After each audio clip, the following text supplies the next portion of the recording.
I think Jamaica has always been a sample shop. I've only ever known in my lifetime austerity. CARICOM has not been of any benefit for Jamaica. I'm not too concerned when everybody says, oh, we import too much. You're not exporting enough. They have a different outlook than I have. I believe that there is growth, but the growth is in the underground economy.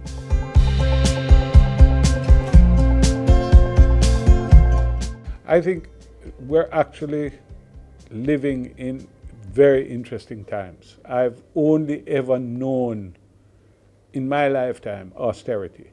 And I've always heard that terminology being used from back in the 70s when I was a young boy, the imposition of austere measures. And so I'm actually very bullish on what I see happening in Jamaica, because for the first time I see interest rates are on a steady decline. People can actually go in and borrow money, and if you talk to some of the younger generation today, they have a different outlook than I have. They are even more bullish, because for me, I'm looking at it with a conservative eye, and I'm saying, let's take it one step at a time. But if you talk to people in their 30s, they are even, I would say, over the top bullish on what the possibilities are for our country. And you hear all the talk about the stock market and the equity doing very well. And so real businesses are actually showing good levels of growth. Why it is not reflected in the economy, I really don't know.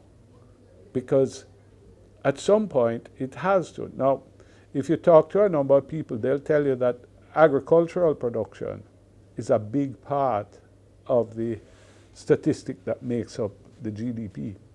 So I'm hoping, as with every other business that I've done, that other business people try to follow me, because I think that will help the country to have some solid growth numbers. I don't know enough about it to understand why it is not showing up. Could it be a matter of scale? There are lots of small operators, particularly in a heavy-weighted segment like agriculture, but not a lot of mega Well, it's still very informal, and therein lies the problem. It's what I've always said about the legitimate economy. I believe that there is growth, but the growth is in the underground economy. So the legitimate economy is not showing the level of growth, but the overall size of both economies has ballooned, but it's just not being captured. That's my interpretation of it. Another area of limitation has been exports. Our size of the export production is fairly small, and our income from export. Is exports an area that you're looking into? Yes, for sure. I think Jamaica has always been a sample shop. In the 70s, my parents ran garment factories. And when I left school initially, I worked for a while in these garment factories. And it was the days of protection. So you could enjoy the inefficiencies while you had protectionism.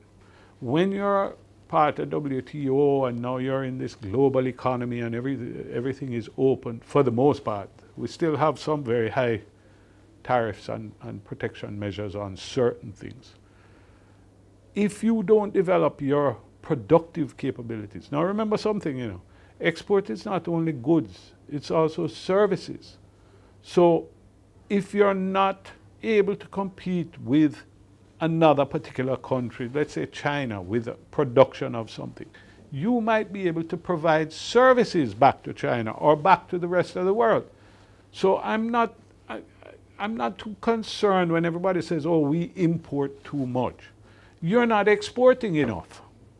And there is a lot of room to export not only goods, but services. We shouldn't be looking at what we import. Look at what we can export, is how I see it. Our relationship with CARICOM, has the CSME has not fully materialized? CARICOM has not been of any benefit for Jamaica. I mean, I'm very much a regional person. I think, regionally, but some of the things with CARICOM need to be realigned. And we can't be, look, it is another political topic and a hotbed topic, but it comes to the point where everybody is going to have to sit down and say, this is how we're going to move forward. Otherwise, it just can't work.